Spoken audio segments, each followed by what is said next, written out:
Well, thank you very much for the warm welcome. It's a great pleasure to be here today. In fact, I had the great pleasure of sitting next to Dr. Bedi at dinner yesterday evening, and one of the things we talked about was karma. And clearly my past self has done something right to have earned the opportunity to be with you all here today.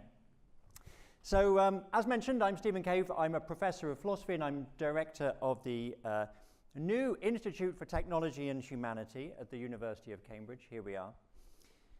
So the Institute is an interdisciplinary institute set up to tackle some of the great challenges of technological transformation. We're very impact-oriented. We work with many partners in policy and industry and so on. And we have 3 centers in our institute. One of them is the Center for Human-Inspired AI, which is very new and is all about building AI for social and public good. The oldest of our centers is the Center for the Study of Existential Risk. So they're the people who worry about the collapse of civilization. It might sound gloomy, but so every day is a success. We're all still here. Civilization hasn't collapsed. Now, they can't take credit for this alone. However, they do think their work matters. And of course, when they launched about 10 years ago, they got some press coverage that was a little bit mocking, calling it Terminator studies and so on. But since then, we've had a global pandemic, we have a war in Europe involving a nuclear power, and we have the rise of powerful AI. So people are taking their ideas seriously. And the third center in the Institute is the Leverhulme Center for the Future of Intelligence, which is the one that I've been running for since it launched in 2016, where we think very broadly about the ethics and impact of AI. So the first center I mentioned, the Center for Human-Inspired AI, it's their job to think about using AI for good. It's my job to worry about AI. So that's what I get paid to do, and that's what I'm going to talk about today. That is, what is it that we should worry about when we worry about AI? Now, I should make clear that I think there's an awful lot to be excited about. As with any technological transformation, there are incredible opportunities. I hope this one will go well. Already AI is making a huge positive difference in many industries, in many sectors, in many people's lives. Many people here are probably using it already. But making it go well, making AI go well is work. It requires thought, it requires planning, and it involves engagement of everyone at all levels of society, but of course particularly leaders like you all. So, in order to make sense of this question of what should we worry about when we worry about AI, I'm going to try to persuade you that there have been 3 waves of AI ethics, 3 waves of worrying about AI, and here they are. So the first wave is all of the thinking about AI that happened before AI existed. That's the first wave. I'll come to tell you more about that in a second. So that wave is thousands of years old. Now the second wave is much more recent. It's only about 10 years old and is really about the rise of machine learning and the kind of responses that we've seen to that and what I'll call the principles approach. But already was a third wave of thinking about AI emerging. That's the one I'll finish with. That's the one that I worry most about. I sleep well at night, I tell you. But if I were to lie awake at night worrying, it would be these third wave worries that keep me up. But I'll come to those in a moment. So, the first wave of AI ethics. So before we had real technologies that we call AI, people speculated about AI, not just in science fiction, but in myths and legends and stories going back at least 3,000 years. So the great Greek epics, the Iliad and the Odyssey by Homer, contain visions of autonomous machines, autonomous ships, for example, golden handmaidens, that is, kind of robot servants that served the god Hephaestus. And we see similar legends in China and India and so on. And by the second half of the 20th century, when I was born, then intelligent machines, usually in the form of robots, were a staple of popular fiction. So I'm sure we all grew up with visions of intelligent machines. Now, The first wave of thinking about AI, therefore, happened in this context. It was these imaginings of intelligent machines, and it had a couple of characteristics that I want to highlight. The first one is imagining intelligent machines meant largely imagining human-like machines, because we have long thought that we're the most intelligent beings on the planet. So when we imagine machines that are intelligent, of course, we imagine them to be like us. So this is sometimes called artificial general intelligence, AGI, because we as humans are considered to have a general intelligence we can apply to a wide range of fields. So a lot of the imagining of AI and the worrying about AI that happened in this first wave was worrying about AGI, artificial general intelligence. But of course, whereas we humans were limited by our cranial capacity, by what can fit in here, machines aren't limited. If we make a human-like AI, well, we just need to give it a bit more data and a bit more computing power, and suddenly it's not just human-like in its intelligence, but it's superhuman in its intelligence. And so a lot of these early visions of AI were also about what's sometimes called ASI, artificial super intelligence. So it was these visions that dominated this early thinking of AI. And the second thing I want to mention, the second dominant feature of this first wave, is that these visions tended to extremes, wildly utopian on the one hand and wildly dystopian on the other. And this is really because AI challenges the relationship we have to technology.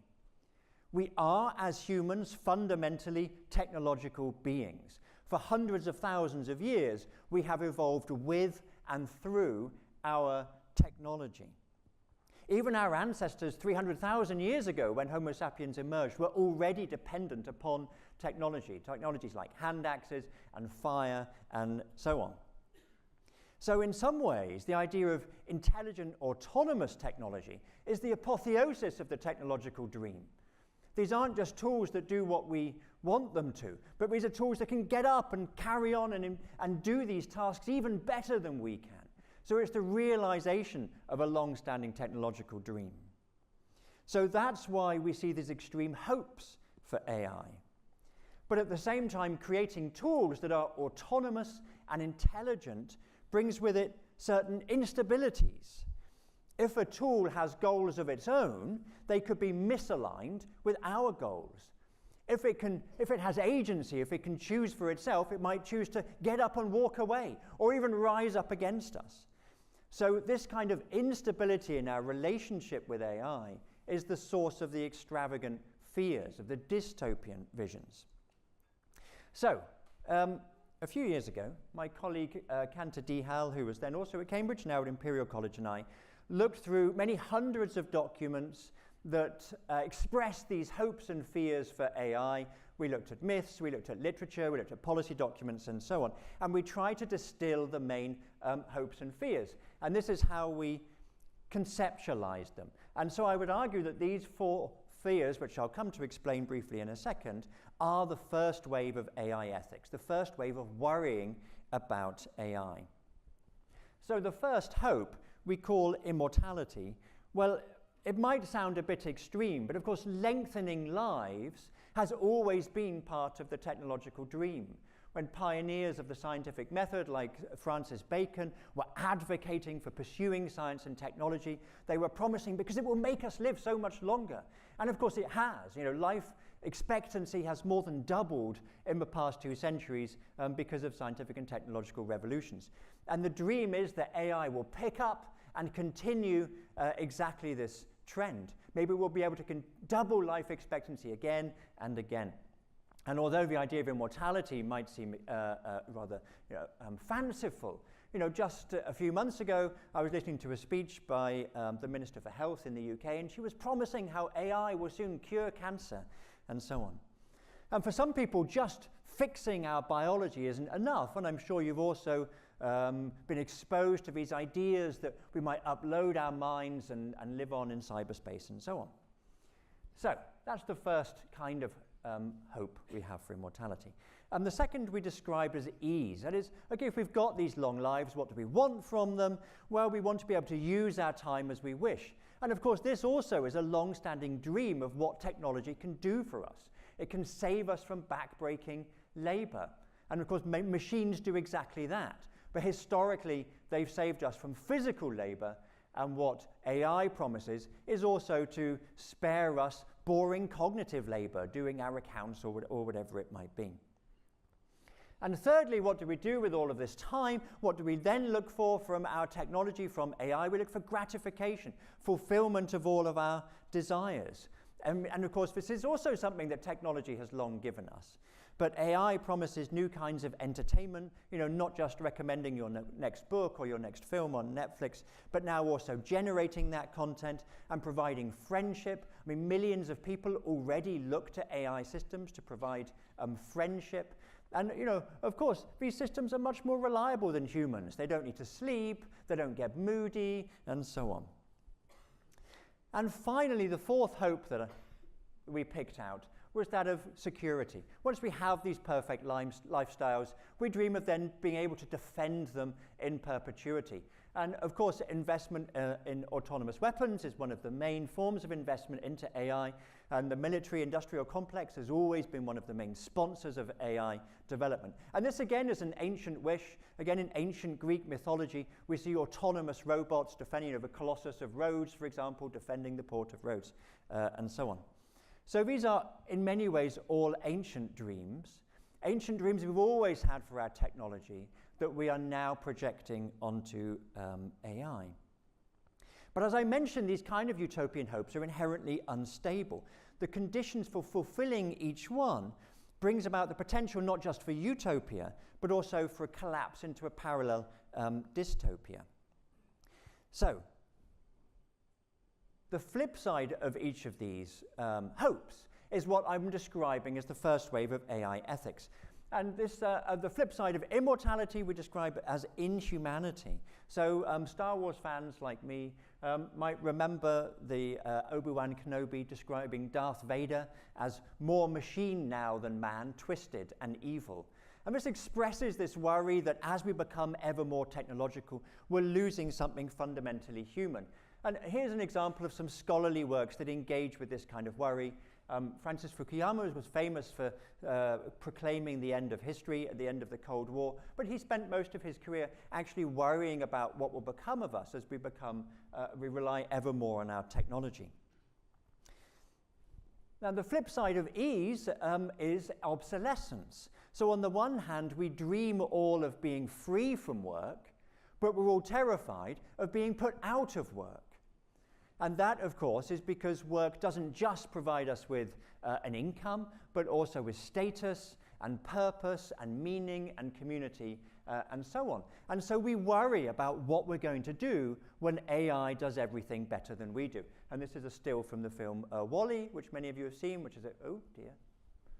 Right, the AIs have gotten wind. It was an AI ethicist on the star, there we go.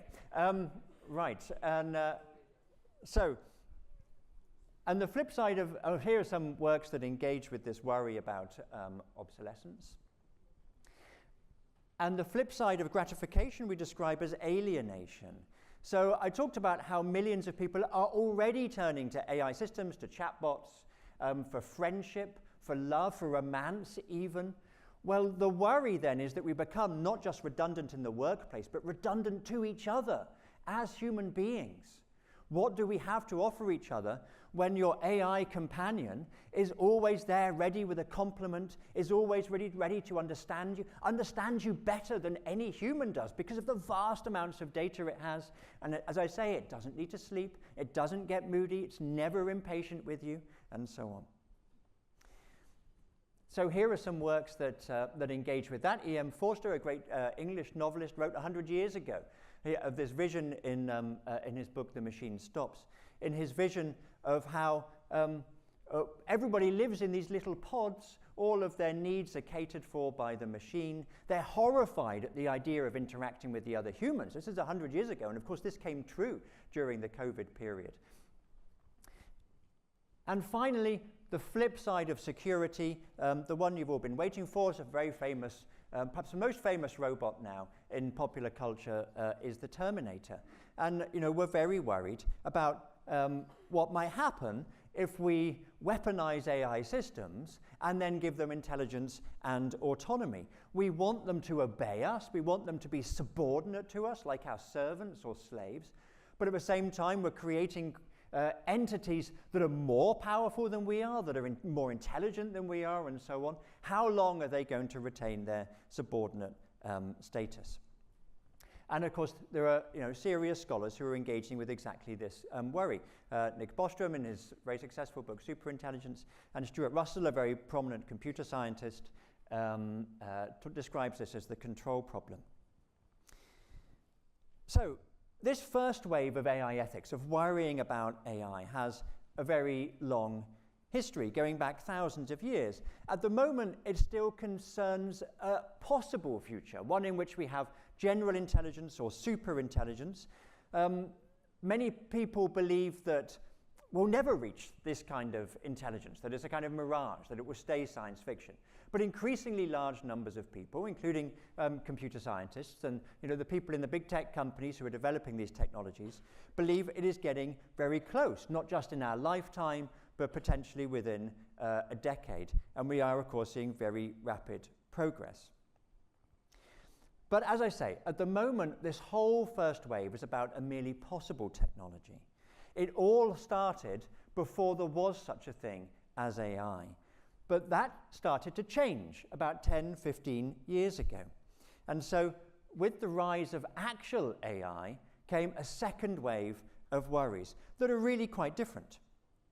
So when we speak about the AI revolution, and as I mentioned earlier, we're all talking about AI now because AI really is changing our lives. What we're talking about is machine learning. The machine learning revolution, it has a very long history going back at least to the 1940s, but the real breakthroughs all happened in the last couple of decades.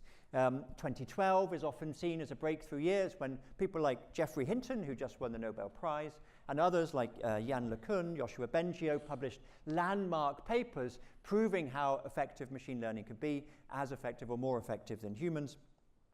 And very soon, machine learning spread, of course, into many different industries. And the spread of machine learning started to bring about a shift in how we thought about AI and AI ethics. And one computer scientist said this: people worry that computers will get too smart and take over the world. So that's the first wave of worrying about AI I mentioned. But the real problem is they're too stupid and they've already taken over the world. So this thought really expresses the shift from the first wave, these fantasies, if you like, about the AI takeover, to the second wave, where people really are using sophisticated algorithms, machine learning algorithms, but they're really not that smart, but we do depend upon them nonetheless. And in the last decade or so, we've really seen the power of these technologies. In 2016, DeepMind's AlphaGo beat Lee Sedol. The Obama White House brought out a paper on the future of AI, and we started to see the development of this second wave of AI ethics. Scholars started publishing papers like this, saying that this first wave worries, that's not exactly how they put it, but these first wave worries, as you can see here, fears about the future impacts of AI, are distracting people from the real worries of real AI, that is real machine learning. And so around this time, we see the development of a quite different set of worries about AI. So here's a word cloud that my team produced a few years ago that expresses these second wave worries. And as you can see, they're very different kinds of concerns to the first wave. Issues like fairness and privacy and transparency and accountability, for example. And what did people do in response to these kinds of worries? Well, they started drafting principles. And as you probably remember, maybe the businesses, the sectors you're in have their AI principles. All the big tech companies started launching them, governments, international organizations. So here's another word cloud that captures some of the principles that started to emerge in reaction to these second wave worries. And again, we see privacy, accountability, transparency, and so on. And these word clouds are in a report that my team and I wrote it a few years ago. And since then, many international organizations and others have established these principles for governing AI. And I think now it's fairly clear what they are. So the auditing accounting company PwC a couple of years back, looked through many hundreds of these sets of principles to bring out the common themes, and this is what they came up with. And I'm sure these will seem like familiar concepts to you: interpretability, accountability, privacy, and so on. So there's little disagreement now about the kind of principles that we need in order to make the machine learning revolution go well. But that doesn't mean we've solved the problem, because the approach of just establishing principles has had a lot of criticism. So I'll mention just three main limitations to this principlist approach. The first one, and we've already heard the idea of ethics washing a couple of times today, the first one is that just establishing principles doesn't make any difference to anything. You know, did anyone think that when Google established its AI principles, it would really change Google's working practices? Principles by themselves don't make much of a difference. Of course, we're starting to see a shift now to actual hard law. The EU, first of all, about 10 years ago, started the process of developing principles, but now it has the EU AI Act. But the EU AI Act looks very different to those principles. I mean, in a way, it's founded on them, but hard regulation looks very different to just listing the kind of values that are important. And one of the reasons for that is the second factor that I'll mention, is that listing principles can hide conflicts, but it's in a way just postponing the difficult ethical work. I mean, the concept of fairness, for example, means completely different things to different people. It has it has 20 different definitions within the context of how it's applied to machine learning alone. And of course, it means very different things in very different cultures. So to say that, privacy is important and public good is important, in a way doesn't help us. Because, I could collect all of your health data right now and learn all sorts of fantastic things from it that might benefit, that might create public good, but only by violating your privacy, for example. So very often, principles are in tension with each other. And the third criticism is that these principles have too narrow, too technical a focus. So you might have heard of algorithmic bias or data bias. And this is because machine learning systems, they learn from data. Data is always historic. So it's like a mirror we're holding up to the past. The past is unjust. If our systems learn from the past, they are learning that injustice and they will replicate it. So, for example, you might have heard of the famous piece of work that recognized that facial recognition systems work best on people like me, white men, because they're overrepresented in a data sample, and they work less well on women, less well on people of color, for example. Well, you can fix that by getting more women and more people of color in your data set, but if you then use that facial recognition system to go and over-police, a traditionally black area in the US, then you're effectively replicating the history of injustice that created the problem in the first place. So narrow technical solutions are not enough. So that doesn't mean, so those are the first two waves. And the first wave, as I mentioned, was all about worrying about artificial general intelligence or superintelligence. And the second wave was about worrying about the particularities of machine learning. Oh, it's opaque, so we have to make it explainable, and so on. It's based on data, so we have to worry about privacy. But what I want to suggest the third wave is much broader than that. It really requires us looking at a much bigger picture. So every wave of technological transformation brings with it disruption. And the term disruption is one we often hear with regard to the AI revolution. Now, of course, the disruptions of the past have brought immense benefits from which we all profit today. But at the same time, those have been very bumpy rides. And it's those bumps that I now want to focus on. So take, for example, the printing press. It was invented in the 1400s in Europe. There are even older models in China. The contribution the printing press has made to learning is absolutely immense. We wouldn't enjoy the prosperity we do today without it. We wouldn't have had the scientific revolution and so on. But one of the most immediate consequences of the printing press was the dissemination and spread of Reformation literature, that is literature that was critical of the Catholic Church and of the feudal system, It led to the Peasants' War, which was incredibly bloody, peasants rising up all across Europe. The peasants were put down brutally. As a consequence, crops failed because the peasants had all been killed, disease spread, and so on.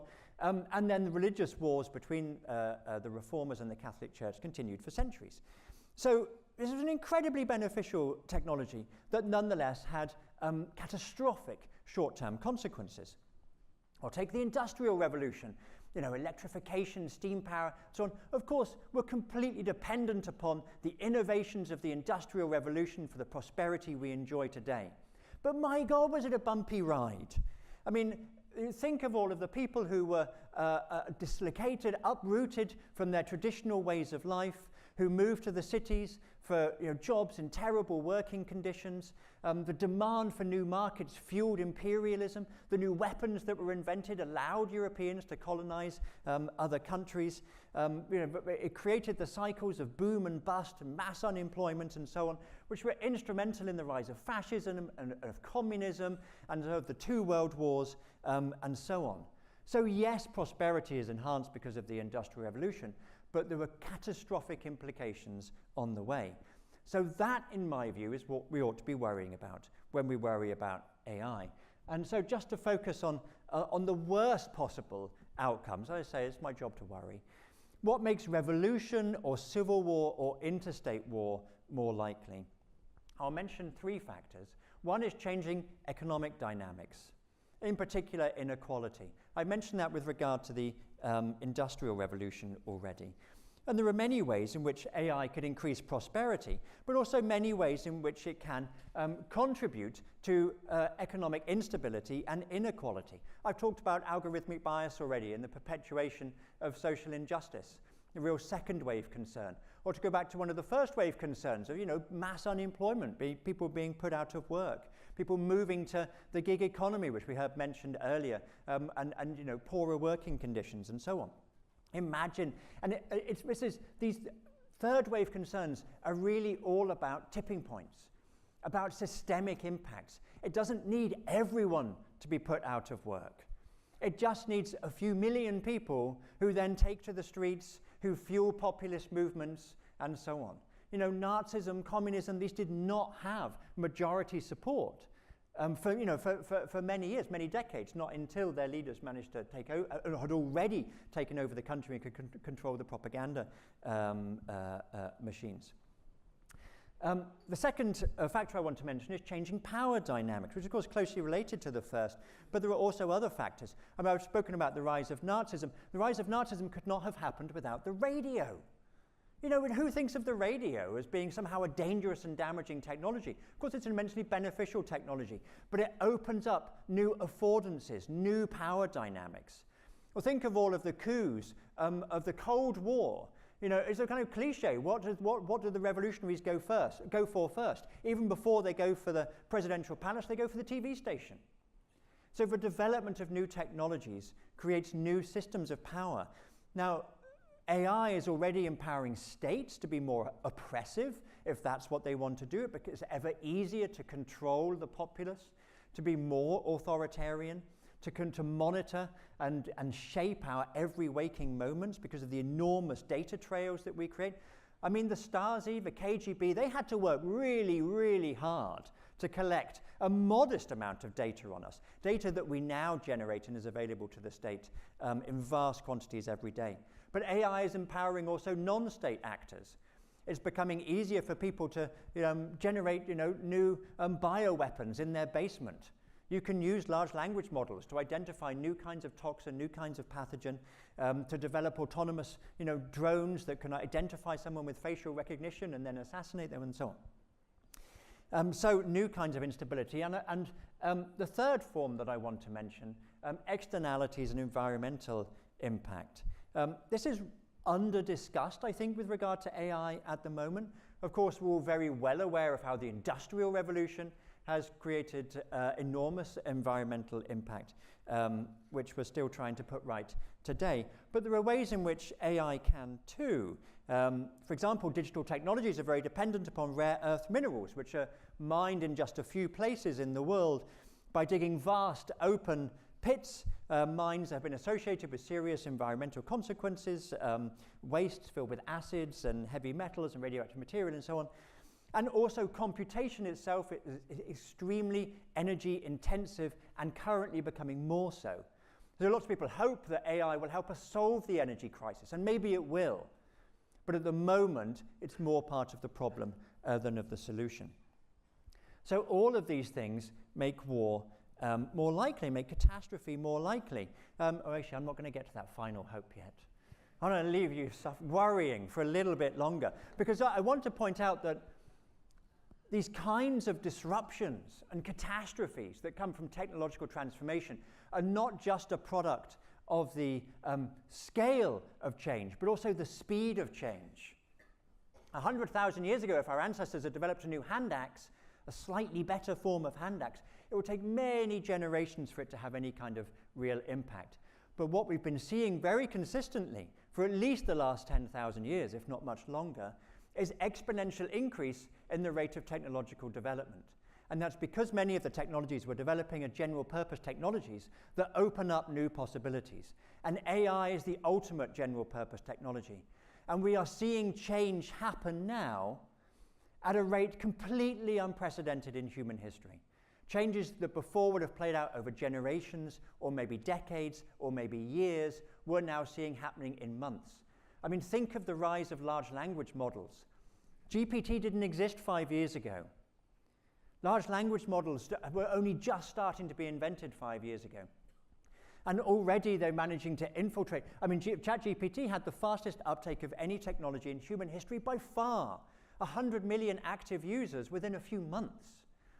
One scholar estimated it is producing as much text every 2 weeks as has ever been printed on printing presses in all of human history. And I have to tell you, I've got my new friend Jan here. I mentioned I was sitting next to Dr. Bedi on one side, and on the other side I had Jan here. And he told me this wonderful story. I hope you don't mind me sharing it. Because Jan said he wanted to understand AI better. And he looked at various courses at universities like mine and Ivy League universities and didn't find quite the right thing. So he asked ChatGPT to come up with a course for him on AI. And it did. An 8-week course, which he attests, which he swears is absolutely excellent, and it even has AI ethics in it. I thought my job was the safest on the planet. The last one we're going to turn over to the machines is AI ethics, surely. I'm all for consulting stakeholders, but consulting the computers themselves and how they ought to be governed seems to me a step too far. But there you go. 5 years ago, ChatGPT or GPT didn't exist. And now we're asking ChatGPT to tell us about the future of AI. So the scale and speed of change are absolutely unprecedented. But anyway, a final hope, because I started with hopes and fears, but I focused very much on the fears since, and things have gotten a bit gloomy. So let me express a final hope, also because I'm talking to a group of leaders who very much have the power to make a difference. I think we can harness the power of these technologies. We can embrace change, even disruption. The lesson of history is that in the long term, these technologies bring immense prosperity and benefit. But we need to manage this change extremely carefully so we preserve what matters most to us. Stable and peaceful societies and a stable and peaceful international community. Like Professor Arnaud was saying this morning, we need to preserve the values that really matter to us, even while we experience this kind of disruption. And the best way to do it is always to remain focused on building a future that is just and sustainable. Thank you. Fascinating. Thank you so much. Stephen, I want to start off by, there are some questions here from the audience, but I want to start off with something that you didn't talk about today, which I read in one of your earlier papers, which I thought was fascinating. Before AI, you looked at intelligence, the history of intelligence, and you went back thousands of years of how intelligence has been always used as a tool for dominance, for some kind of people dominating other kind of people. Can you talk just a few minutes on what is that? Like a 1-minute history of that dominance? Sure. Okay. I'll try to be brief. So when John McCarthy was in the US came up with the term artificial intelligence, he was very consciously choosing those terms because intelligence was very fashionable at the time. It wasn't inevitable that this technology came to be called artificial intelligence. There were many rivals at the time, neuroinformatic engineering and cybernetic systems and also autonomy studies and all sorts of things like that. But intelligence was very fashionable in the middle of the 20th century, in particular in the US. And it's a term we're so used to hearing that we forget that it's actually quite a recent entry into our vocabulary. The term was hardly used in the 19th century and earlier, and it really rose to prominence around about 100 years ago with the rise of intelligence testing. Now, the idea that those who are smartest should rule over others is an ancient one, but it's by no means the only idea on who should rule, for example. It's one that you can find in Plato and Aristotle and others, but it was just one idea among many. Most people thought, for most of human history, the people who have ruled have been, son or daughter of the one who ruled before them, for example. And so there are many alternatives, and of course there's democracy and so on. But there has been this strand of thinking that it's the smartest who should rule over others. And around in the 20th century, the discipline of psychology started to develop something called intelligence tests. And this really comes from a colonial need. It comes from European need to justify the kind of colonialism that we've been seeing throughout the 19th century, 18th and 19th century. And what had started off initially as exploring the world, developing commercial interests, had come to be a mission of domination and ruling over others, and this needed some kind of moral justification. As usual, when people are doing terrible things, they don't see themselves as terrible people, and they needed to explain this to themselves in some way. And so what we see emerging at this time is the idea of race and the idea of a racial hierarchy, and of course white people put themselves at the top and they categorized everyone else. And what did they use to justify themselves being at the top? Well, it was the idea of intelligence. And intelligence testing evolved to demonstrate this. They genuinely believed it was true. And as these ideas became part of scientific discourse, then psychology emerged and these tests emerged. And in the early days, they were rigged to make sure white men like me came out on top. So they used intelligence as a basis to justify colonialism, the idea that it's not just the right thing to do, it's my moral obligation to rule lands which are less intelligent than the white male. That's what you said in your paper. You also mentioned some ways in which they were trying to measure this intelligence to prove to themselves that the white male was more intelligent and hence has to rule the rest of the world. What were some of those early measures? Well, intelligence testing was pioneered by a chap called Francis Galton, who was a cousin of Charles Darwin. And it was very early days. He would set up a little stall in fairgrounds and so on, and he'd invite people in, and they'd have to do things like test their reaction speed. I don't know if you've ever done this, but you can hold a ruler, and someone drops it, and you have to grab it really quickly. It was that kind of thing. And they were able to prove that white men were able to do that better than others? Well, no. But see, the hilarious thing is they consistently failed to prove this. So they kept redefining the test. Oh, they kept redefining the measures. Exactly. They're shy. Yeah. They kept redefining the measures. Exactly so. Exactly so. And intelligence testing was then further developed by various in Europe, but it was when it crossed to the Atlantic that it really took off. And we see psychologists in the US who were literally card-carrying eugenicists. I should have mentioned Francis Galton also developed the idea of eugenics. They were card-carrying eugenicists who deeply believed in the superiority of their people, developing intelligence tests that were really tests of middle-class American culture, which of course middle-class white Americans did much better at. This is the origin of the SAT. It was developed by card-carrying eugenicists to keep non-white male people out of Ivy League. And you would have thought SAT tests were created to make sure that everybody gets an equal chance to get into, but they were, in your paper, you say, designed to keep non-white people out of Ivy League universities. That's right. The people creating these tests were very explicit about this. Amazing, isn't it? Now, with that history of using intelligence as a tool for dominating, we have now AI, which is kind of, in a way, democratizing intelligence. So in this way, almost everybody is more empowered in some ways. Who's going to dominate whom? Mm-hmm. Well, the way of, so the trouble is that the whole concept of intelligence is so rooted in the history of domination. It's so rooted in this idea that, as I say, was absolutely prevalent in the 20th century, that the most intelligent have a right or even a duty to rule over others, that if we think about creating super intelligence, we immediately start worrying about it dominating us. But this is not the only vision of intelligence. There's no reason why we can't think about building machines that are wise, that are enlightened. But if you go to cultures or traditions outside of the West, where this idea of intelligence as providing a right to domination is so prevalent, then we have completely different visions of intelligent machines, ones where they're not seeking to dominate and rule over us.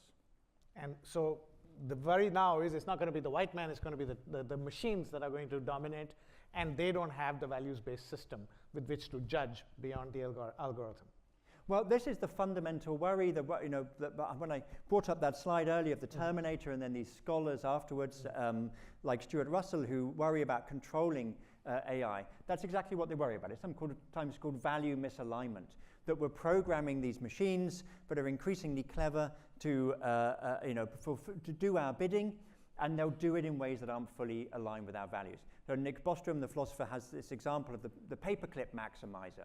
We create this vastly intelligent machine to make paperclips, and we set it loose, and because it isn't fully aligned with our values, but is incredibly powerful, it starts turning everything into paperclips. It realizes that we as humans stand in the way. We might turn it off. If we turn it off, it can't make paperclips, so it eliminates all humans and uses our atoms to make more paperclips, and so on. So that's that worry about value misalignment. Gotcha. Okay, we have an interesting question here.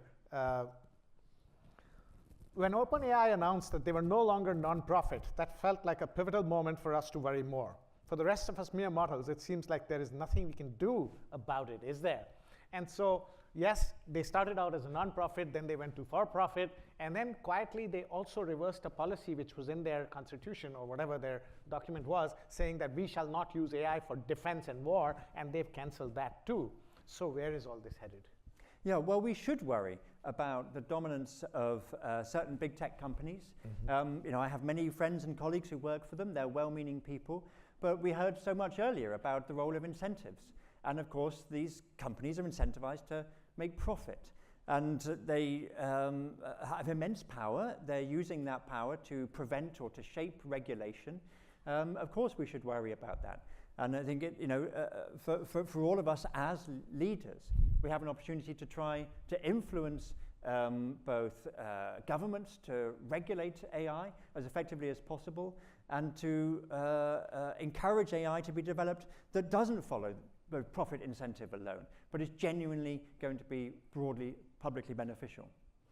So AI is upon us. We can talk about all of this till for the next 2 days. In the 2 minutes that we have left, what advice do you have for the people, all of us here? You've been studying this more than any of us. As business leaders, as societal leaders, as human beings, what is one advice you have for the room? Well, I think making a transformation of this scale go well is the responsibility of everyone. Every individual engineer who should ask themselves, why are they building this? I think one way to see it, which is an ancient idea, you can find it in Confucianism, but is very much absent in the West, is the idea that every technology is an expression of our values. It isn't just solving an immediate problem. It is an expression of our values, and it will continue those values in some way. And so as business leaders, as policymakers, please do think about the way you're using AI, the way you're developing AI, and the values that are embedded in it, and the very large-scale consequences that might have. And as we heard in one of the earlier panels, that human beings don't really act or vote in democracies in their own best interest oftentimes. So might the answer lie in education, making people aware that this is what is at stake, and this is why we need values, and this is why we need to be more thoughtful about these things? Yes, absolutely. Education about these technologies, about AI, about what it means to use them responsibly and develop responsibly, but also, as you say, education about values. Because ultimately, although we need to regulate AI and we need to develop it carefully, and stopping those kinds of terrible catastrophes I mentioned before, they come from a much broader vision of what it takes to create a prosperous and sustainable and just society. Fascinating. We could carry on talking for another half an hour and dig into all the research you've done on AI. It's such a topical, such a subject of topical interest. But unfortunately, that's all the time luxury that we have. Thank you so much for sharing all that research with us. Certainly lots for all of us to think about. I hope you agree. So a big round of applause once more for Stephen Cave.